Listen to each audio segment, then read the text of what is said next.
Happy Monday, coming off a 7-2 weekend. Let's talk some more baseball. What's going on, everyone? Welcome back in to another episode for Just a Bet Outside. I am your host, Steven, and we're back to talk some more scene, baby. That's right. It was a good weekend. Finally getting on a little bit of a roll. Like I said, 7-2. We'll go over the recap in just a little bit. We're going to be giving you another research segment, one that we used all year last year. So we're going to introduce that as well today for this season. But of course, a quick reminder, the NBA Best Bets video will be out after this one. It's a small 2-game slate, but we're still going to hopefully find some winners. And then any graphics you see in this video from that incredible app called OUTLIER. As you guys know, the best betting research tool on the market today. All you got to do is click the link below to sign up, and you get a 7-day free trial. It is incredible for MLB, NBA, NFL. It has really, really helped me and saved me a ton of time as well. So go check it out. But let's get into it. And with baseball videos, you guys know it's time for MLB fun facts. So I got 2 of them. One of them's really quick. No one has ever hit exactly 55 home runs. Yep, take that to a trivia night with your friends. And another one, Joe DiMaggio and brother Dom DiMaggio both have the franchise hitting streak records for the Yankees and the Red Sox. I don't know if I used that last year.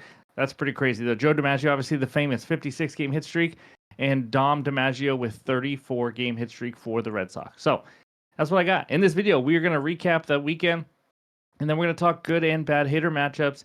And then for the first time this season, we're going to talk the aces of bases. And then we'll talk the pitcher report. And then, of course, wrap it all up with my best bets and the recap. So hit that like button if you haven't already. Leave a comment below to help this channel continue to grow. If you're new to the channel, hit that subscribe button. We are on our way to 40,000 subscribers. Let's get this party started. And that means it's recap time. All right, there it is. The beautiful 7-2 weekend that we had Friday through Sunday. Max Meyer over 4.5 Ks. Pretty easy cash early in that one. Walker Buehler under 15.5 outs. That got a little bit sweaty, but luckily he did not get the job done. Did not come out for the 6th inning. Jake Irvin over 4.5 hits allowed. Got the job done there. I think he gave up 6 eventually. And then Dodgers money line. I picked them on their first loss of the season. They ended up losing the series anyways to the Phillies. But 3-1, we will take it. And then we move to Saturday. Rays team total under 1.5 runs in the first 5 innings. Nice easy winner. DeGrom limits them to 1 run. And then Tatis and Olsen, 1+ hit each, get the job done finally. And then Chris Bassett, if you guys followed me last year, you guys know Chris Bassett hates me. Just like the Baltimore Orioles hates me, and it continues this year. He struck out a ton of Mets, and it just is what it is. Vientos still looks lost at the plate and has no clue what he's doing. Struck out another couple times. But Sunday, Nolan Arenado, Jackson Merrill, 1+ hit each. It's nice to get these hitter parlays rolling finally after a little slow start. And then Chris Paddock, under 16.5 recorded or outs recorded, didn't even get an out in the 5th. I mean, that was an absolute beauty. I also had Sandy Alcantara under 5.5 hits allowed. Absolutely loved it, but the game got postponed, so that's why you don't see that up here. But there it is, 7-2. As you guys know, every single bet of mine in the MLB season this year has only been a half unit, because I think it's honestly how you probably should do it in the first few weeks of MLB, because you don't have any data and you're still kind of seeing where everyone is at. So overall record 23-21, down 0.51 units. As you can see, I like to break it down this year so you guys can see what I'm doing well at, just to help you guys out. But we have pitcher props 12-7 now, up 2.07 units. Hitter props, now that we finally got it going a little bit, down 0.79 units. And then there's NERFy, YERFy, and then game bets, which is team totals, sides, totals, things like that. So anyways, that's what we got for the recap. And now let's talk the hitter matchups. There it is, the 8 best hitter matchups today, starting with Jose Altuve, 11 for 31 versus my boy Logan Gilbert. And then you see a couple reds there. Ellie De La Cruz, 4 for 12. Spencer Steer, 3 for 8 versus Logan Webb.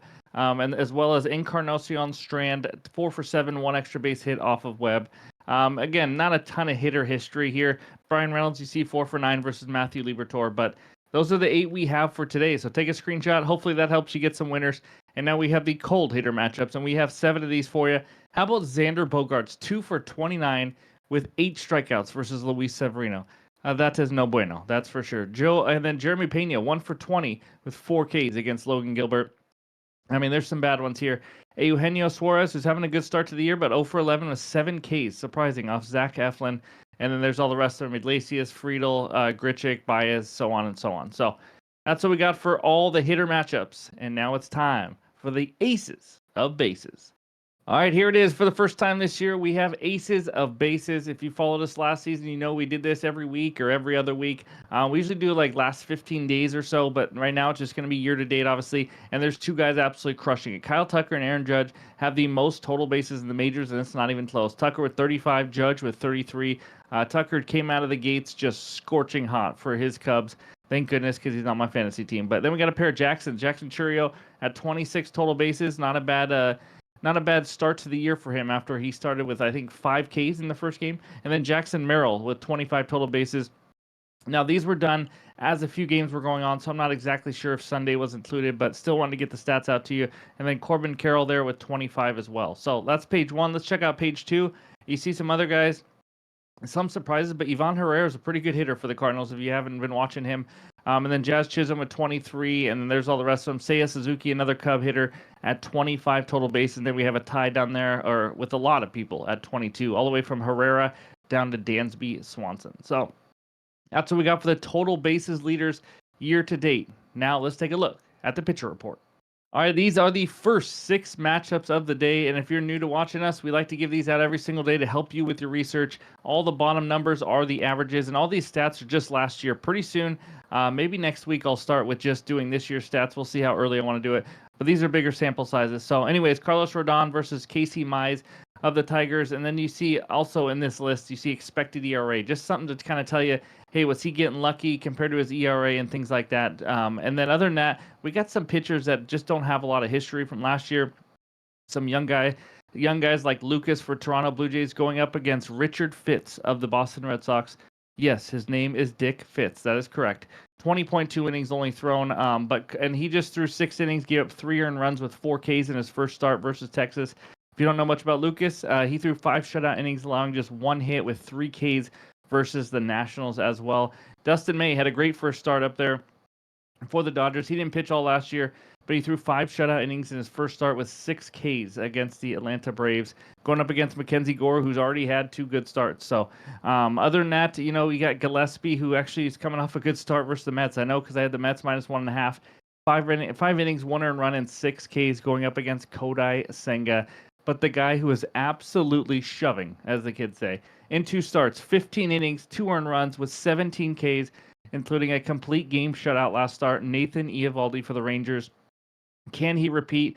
Can he come back after a complete game shutout against the Reds? But he has been absolutely dominating. And Justin Steele has been the opposite, struggling mightily, giving up 5, 3, and 4 earned runs in 3 starts and 18 hits allowed in those 15.2 innings. I mean, it has just not been pretty. But that's what we got for page 1. Take a screenshot. Now let's check out page 2. All right, these are the last 5 matchups of the day. We got some good pitchers here, like Zach Gallen for the Arizona Diamondbacks going up against Zach Eflin. We have a Zach attack. That's right, a Zach matchup. Gallen had 1 really bad start and 1 good start, but then we got Logan Gilbert, my boy, the disgustingly terrible, again, Seattle Mariners, but he has been awesome. He's given up a total of 4 earned runs with 18 Ks in the 12 innings. He's been a big swing and miss pitcher this year like he was last year. But speaking of that, Hunter Green for the Cincinnati Reds, good matchup there in San Francisco against Logan Webb. But Green, only 3 earned runs in 12 innings so far this year with 16 Ks. We know he can miss some bats. And Logan Webb, when you tail him, it's usually you want to do it at home because he has been excellent at home. He's an elite ground ball pitcher. And then we go down to Michael King. 1 rough start where he didn't even last 3 innings and 1 really good start. And that really good start, last one, was 11 Ks against the Cleveland Guardians. I believe he allowed 1 earned run. So anyways, these are the last 5 matchups. All the averages again on the bottom. Hopefully it helps you out. We also got walk percentages, hits per 9 if you like to do hits allowed, walks allowed, things like that. So that's what we got for all the research help. And now it's time for the best bets. All right, this first one takes us out to the desert where the Arizona Diamondbacks host the Baltimore Orioles. D-backs on the money line, minus 125. Orioles on the money line, plus 105, with a total of 8.5 runs. I'm sorry, I'm betting on an Orioles game, and I have struggled betting on Orioles games or players the last couple of years. But here we go. Give me Zach Eflin under 17.5 outs recorded, plus 100 on DK. Again, another half-unit play here. Now, if you look at his first 2 starts, you probably don't like this because he went 18 innings in both, so exactly 6 innings against Toronto and Boston. But his last start, he did give up 8 hits and 3 earned runs. So I'm going a little bit against the grain here and against what the hit rate has been in his first 2 starts. But he only had 7 Ks in those 12 innings. He is not a guy who's going to miss a lot of bats. What he does well is he has great control. 3.5% walk rate last year, which is insane. but that means he's going to be around the zone. He can give up some hits. He gave up 9 hits per 9 innings last season, gave up 8 hits, like I said, in his last start.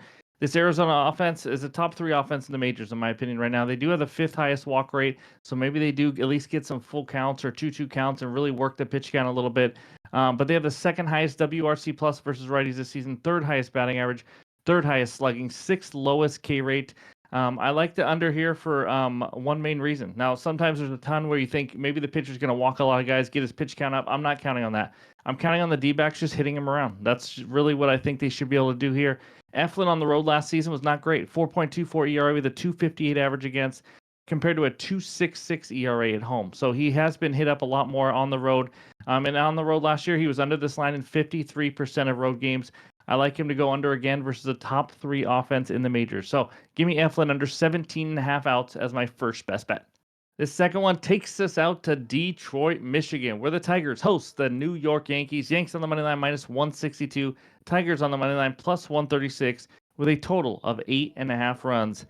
It's my underdog play of the day. Give me the Tigers on the money line plus 136 on DraftKings for a half unit. Now, in baseball, you got to take some shots on underdogs because, again, bad teams still win 60 to 70 games a year. You got to win to get that plus money. Hopefully, we found a spot here. But if you want to play it safe, you could look at Tigers plus 1.5 at minus 122 if you do want to go that route. But Tigers won 5 of the last 6 games.